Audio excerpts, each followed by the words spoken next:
225 is a huge bench milestone to hit, and I know it's something a lot of guys want to achieve. No matter your weight, this is a hard milestone to get to, but I'm going to show you 3 quick tips that are going to get you there, because we noticed that we need to make this video. It's on Twitter.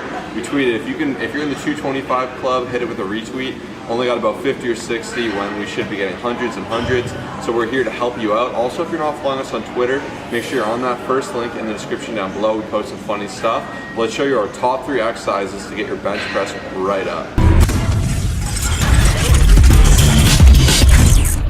Hammer time, they can't touch me, hammer time, hammer time, they can't touch me, hammer time, bedtime, I ain't never had a bedtime, headline, boy you looking at a headline.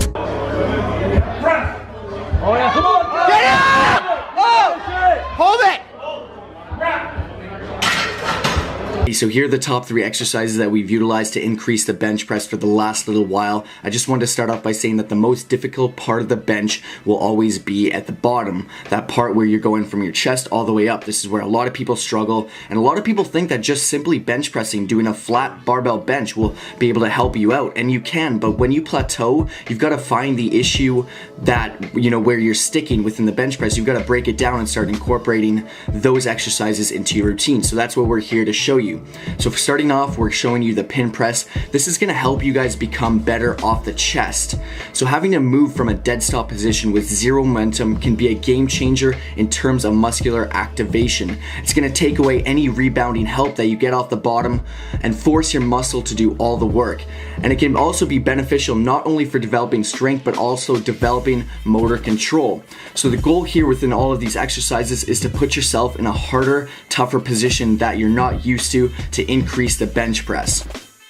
Next up, we're going to show you guys the floor press. Now, something I want you to keep in mind is you can also do a close grip bench press as an alternative, as it's going to help strengthen your triceps, and we all know that's an extremely important factor in increasing your bench press.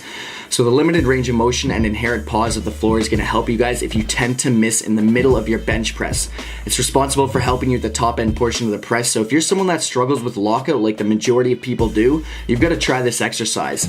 Now, a couple things to keep in mind, guys, a couple tips is you want to keep your elbows tucked at a 45-degree angle for safe and powerful pressing. Since your shoulders are locked in, you're going to need a lift off. This is very important for keeping safe as well. And unracking without a lift off is going to force your shoulders into abduction and protraction, which is going to defeat the purpose of getting tight in the first place. Here you see Josh has his knees up. Generally, this is just to show you if you do struggle with having your legs out straight, you can do it as an alternative, but we like keeping our legs straight on the floor because it makes the exercise harder. And last but not least, guys, we've got the Spotto press, which is also known as the invisible board press. What it's going to do is it's going to work the bottom end as well as the mid-range portion of the bench press. How it's going to work is you're going to pause for approximately 1 second, 1 to 2 inches off the chest. So when you're doing an exercise like this, you're strengthening a few degrees above and below the pause, which is going to greatly increase your bench press if done properly and consistently.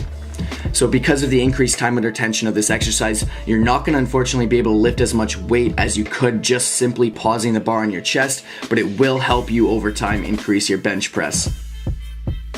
Okay, so you guys can work out till you're black and blue. You can bench press every day. That's not necessarily going to get you where you need to go. Here are 3 supplemental tips to really help you get that bench press up. So although bench pressing every day may be a bad idea, it may be better to move from 1 time of benching a week to 2 or maybe even 3. A lot of programs, especially powerlifting programs, will try to just increase the volume.